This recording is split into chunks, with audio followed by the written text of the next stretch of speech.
স্বাধীনতার ৮০ বছর পরেও কি দেশের মুসলিমদের বারবার দেশপ্রেমের প্রমাণ দিতে হবে? জাতীয় পতাকা, জাতীয় সঙ্গীত কিংবা ভারতের প্রতি ভালোবাসা এসব নিয়ে কেন বারবার প্রশ্নের মুখে পড়তে হবে একটি নির্দিষ্ট সম্প্রদায়কে? এবার সেই প্রশ্নের জবাব না দিয়ে পাল্টা প্রশ্ন তোলার আহ্বান জানালেন ইতিহাসবিদ অধ্যাপক শামসুল ইসলাম। তার প্রশ্ন, ভারতের স্বাধীনতা সংগ্রামে হিন্দুত্ববাদী শিবিরের ভূমিকা কি ছিল?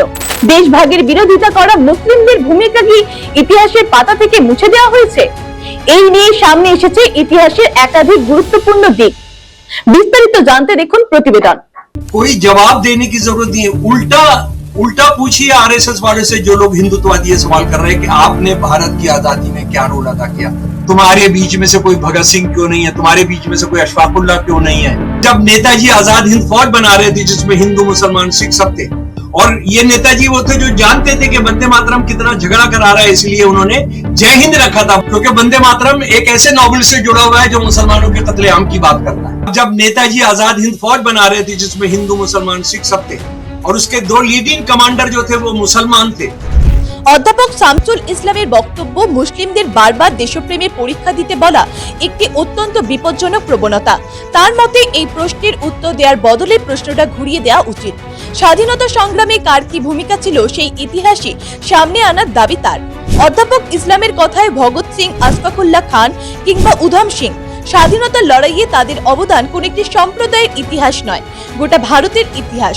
বিশেষ করে উধম সিং এর প্রসঙ্গ তুলে তিনি বলেন, জালিয়ানওয়ালাবাগের হত্যাকাণ্ডের প্রতিশোধ নেওয়ার পর নিজের নাম তিনি দিয়েছিলেন মোহাম্মদ সিং আজাদ।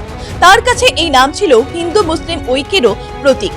ইতিহাসের আরো একটি গুরুত্বপূর্ণ অধ্যায় উঠে আসে এই আলোচনায়। 1940 সালে দিল্লিতে 1 লক্ষেরও বেশি মানুষ দেশভাগের বিরোধিতা করে একটি অভিন্ন ভারতের পক্ষে সওয়াল করেছিলেন। অর্থাৎ দেশভাগ যে মুসলিমদের সকলের আকাঙ্ক্ষা ছিল, এমন ধারণার বিরুদ্ধেও রয়েছে ঐতিহাসিক নথি।